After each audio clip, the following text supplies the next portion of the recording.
Welcome, everybody. Thank you for joining me today for the next discussion of the True Path Thrive Tuesday series.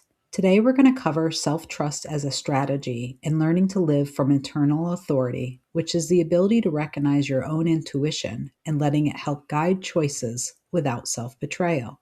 Most people have been taught to treat trust as something you either have or you don't, or as a confidence you're supposed to build. In this session, we'll explore that self-trust is not just a feeling, but it's a strategic orientation to how you make decisions.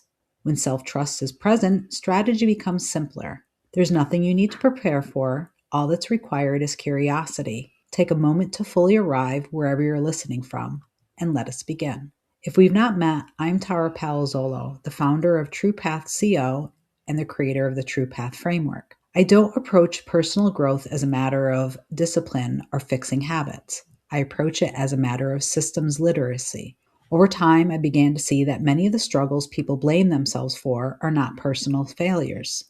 They're a result of operating inside systems such as corporate structures, social conditioning, and relational dynamics that were never designed to support the human nervous system.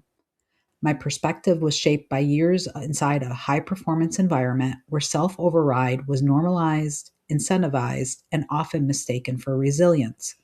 My work focuses on replacing shame with design thinking, asking not what's wrong, but what is missing. I help people develop language for their internal experience so they can trust themselves again, especially in moments where they've learned to override their own intuition. One of the core assumptions of my work is simple. Lack of exposure is not the lack of capability. When people are given the right context, tools, structure, and support, aligned action becomes possible, not through force, but through clarity. This perspective is what shapes the True Path framework. Before we talk about self-trust, we need to understand the landscape we're standing in. We're going to perform a landscape check, which isn't an inventory or a diagnosis. It's just a simple understanding of where we are. Where in your life do decisions feel heavy, delayed, or overridden right now? I invite you not to overanalyze this or even judge it. If you need to pause this video or learning, do so now. And when you're ready, let's continue. Thank you for taking a moment to check in with your current standing. When most people pause with this question, certain themes tend to surface. Not because something's wrong, but because similar pressures produce similar patterns.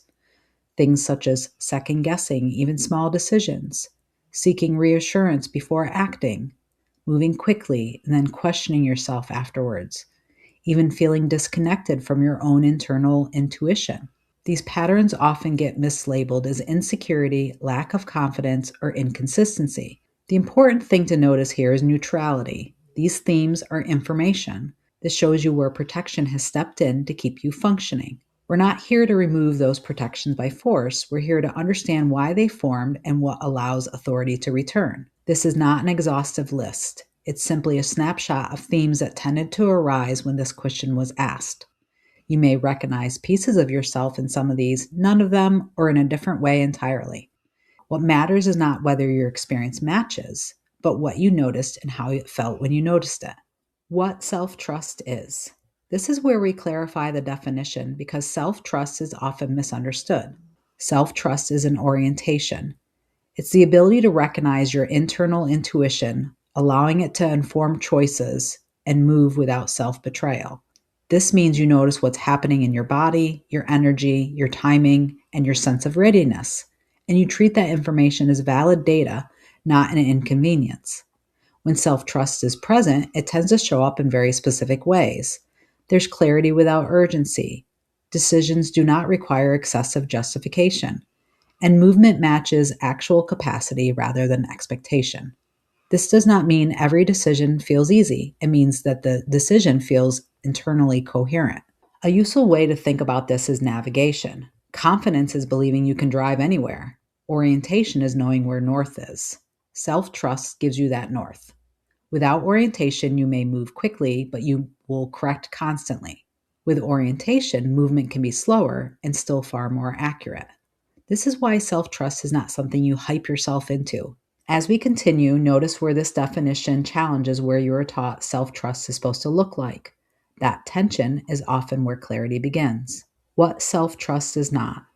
This statement is to draw a clean boundary. Many behaviors are praised as self trust when they're actually reactions to pressure, such as acting fast, pushing through discomfort, ignoring hesitation, forcing certainty, giving in to pressure. These behaviors can look decisive. They often function to reduce discomfort or regain control. Speed, in particular, is frequently mistaken for trust. And it's also rewarded in many environments, so it gets confused with authority. But moving quickly does not mean decision is internally aligned, because speed is not trust. These are not wrong behaviors, they're adaptive. We will look at next why they formed and what replaces them when trust is present. Where protection overrides authority. This slide names the exact moment where self-trust tends to get interrupted. Protection and authority are not the same thing. Protection keeps you functioning. Authority lets you thrive. When protection takes over, a few predictable shifts happen. Urgency replaces clarity. The system prioritizes speed over accuracy because waiting feels unsafe.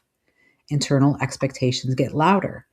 Other people's timelines, needs, and opinions begin to override your own internal pacing. Familiar depletion starts to feel more comfortable than an unfamiliar pause. Exhaustion becomes known terrain. Stillness feels risky. And instead of trusting your internal compass, certainty is sought, not because it's needed, but because it feels stabilizing and comforting. The latter is just a nervous system response. When trust has been interrupted in the past through override pressure or consequences, your system has learned that listening inward carries risk. Protection steps in to prevent disruption. The important distinction here is protective is reactive and authority is responsive. Protection asks, how do I get through this? Authority asks, what's actually aligned here? Neither is wrong, but they lead to very different outcomes over time. As we move forward, notice where protection has been doing its job in your life regarding self-trust. The cost of ignoring self-trust. I don't want to dramatize this here. The cost of ignoring self-trust is quiet and cumulative. It shows up as decision fatigue, emotional exhaustion, loss of confidence in your own signals and intuition, living in reaction rather than choice, increased dependency on external input. None of this happens because somebody is weak or incapable. It happens because strategy without self-trust cannot sustain itself. These costs do not appear all at once. They can build slowly when internal signals are repeatedly overridden, and they don't have to happen in order. When trust erodes, strategy collapses. That collapse is not dramatic. It usually shows up as depletion, hesitation, or constant recalibration. Next, we'll look at why this erosion happens and why it makes sense. Why the loss of self-trust occurs. This context is to remove blame. Self-trust does not disappear because somebody makes poor choices or lacks discipline. It erodes for very specific, predictable reasons. First, the nervous system prioritizes safety over alignment every single time. When there is perceived threat, social, financial, relational, or emotional, the nervous system chooses what keeps you safe in the moment, not what is most aligned long term. Second, past override teaches your nervous system that its signals will not be honored. Intuition is not up for negotiation. Each time that this intuition, hesitation, or capacity is ignored, a quiet message is sent. You're programming your nervous system that this information is not safe or reliable to follow. Over time, your nervous system adapts. Intuition can begin to fade, become confusing, or show up as anxiety instead of clarity. Third, pressure trains speed, not listening. Many environments reward quick decisions and penalize pause. Listening inward takes time. Speed becomes a safer option. And finally, conditioning teaches that listening to self costs more than compliance. People learn that disagreement risks rejection and that boundaries create consequences and that alignment may threaten stability. So the system chooses compliance. It's pattern memory, not failure. Your system learned what worked. It learned how to keep you safe, included, employed, and connected.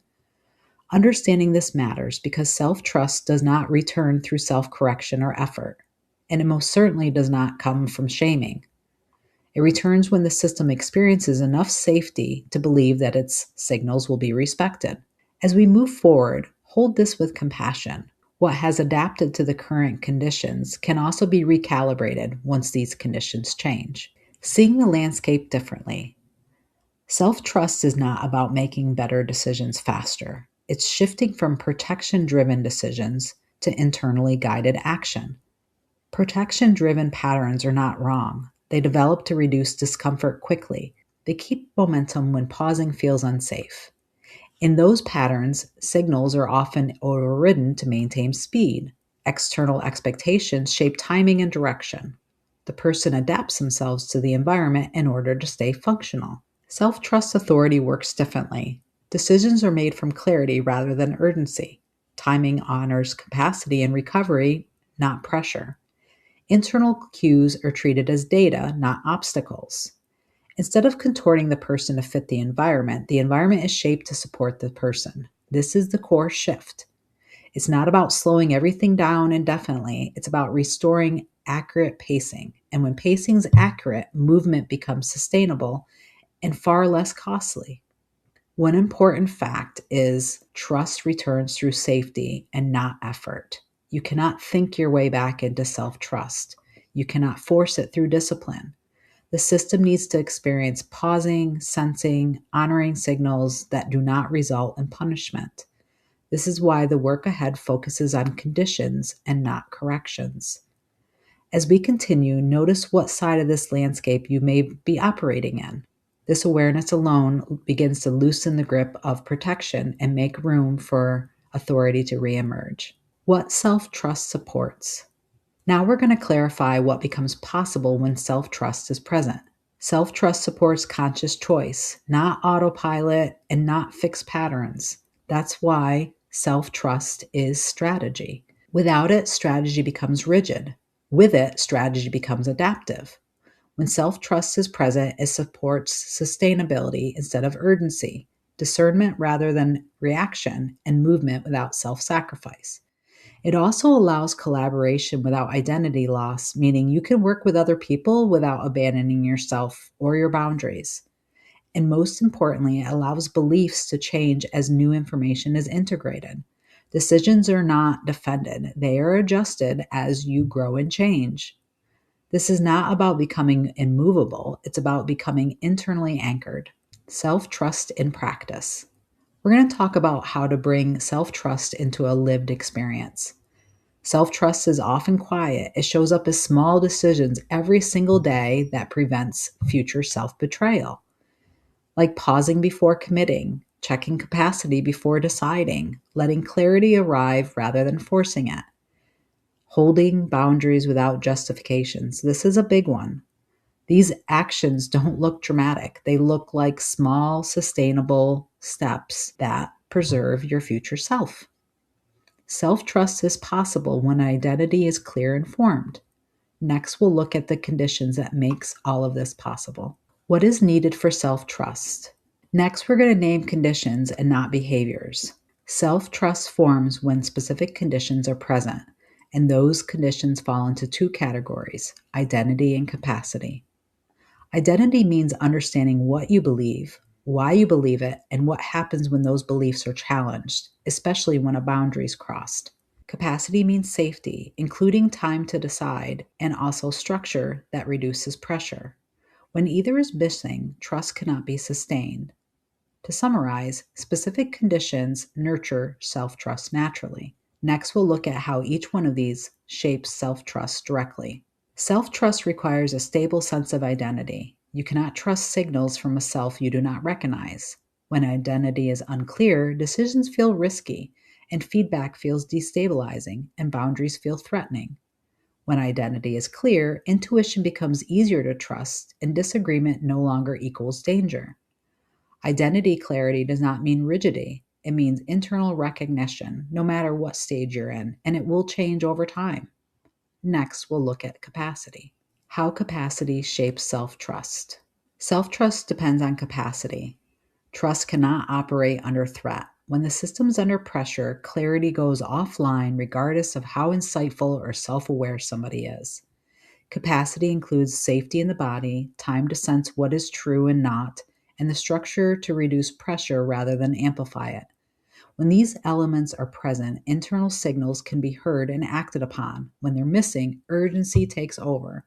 It's not because the signal disappears, it's because the system does not have the bandwidth to process it. If you're in survival mode, it doesn't matter how much intuition that you're receiving, you're literally just trying to operate from day to day. That's why telling yourself to slow down does not work when capacity is depleted. Your body is responding to threat and not logic. Restoring capacity is not indulgent, it's strategic.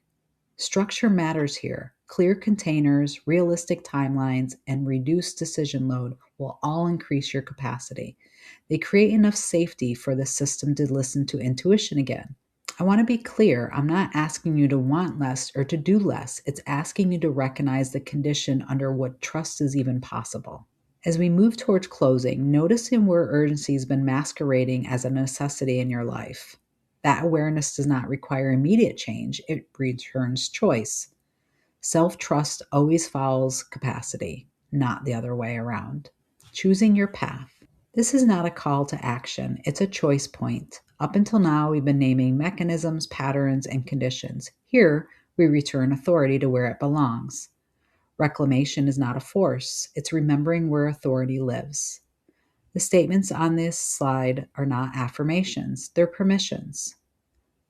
When I say I allow myself to say no without explanation, it's not about defiance. It's about recognizing that my boundaries do not require justification to be valid. When I say I acknowledge my beliefs, even if unspoken, this is about internal honesty. I can't trust myself while hiding from what I actually believe. When I say I honor my capacity instead of pressure, this is a strategic choice. Capacity tells the truth about sustainability, but pressure doesn't.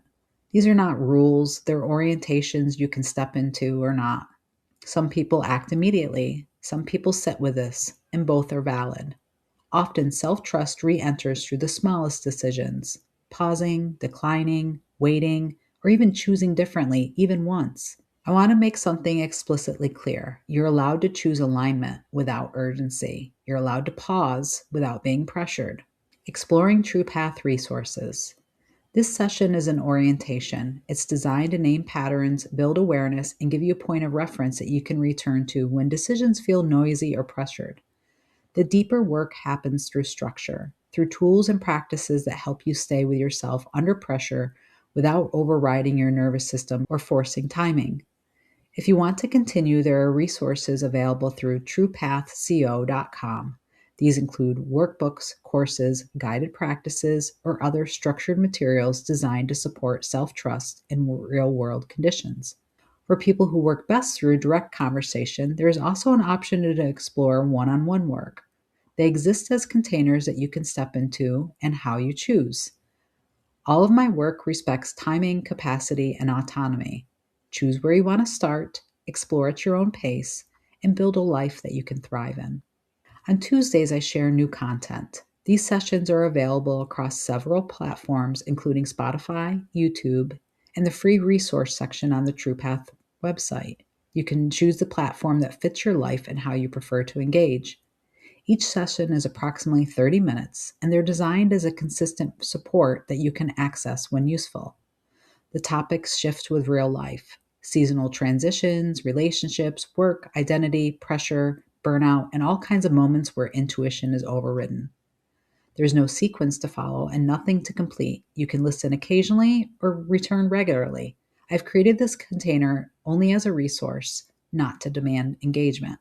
Your feedback shapes these sessions. I invite you to share your insight so I can build each week around what will serve you the best. I thank you for joining me today, practicing awareness in real time and approaching this topic with curiosity. Awareness is not passive. It's an active orientation towards what's actually happening rather than what's assumed or expected. Notice how your intuition as they rise and how authority begins to return, not through force or correction, but through recognition. I appreciate your attention, your presence, and the willingness to look honestly at how trust operates in your life. That willingness is where strategy begins. Until next time, let your inner compass guide you.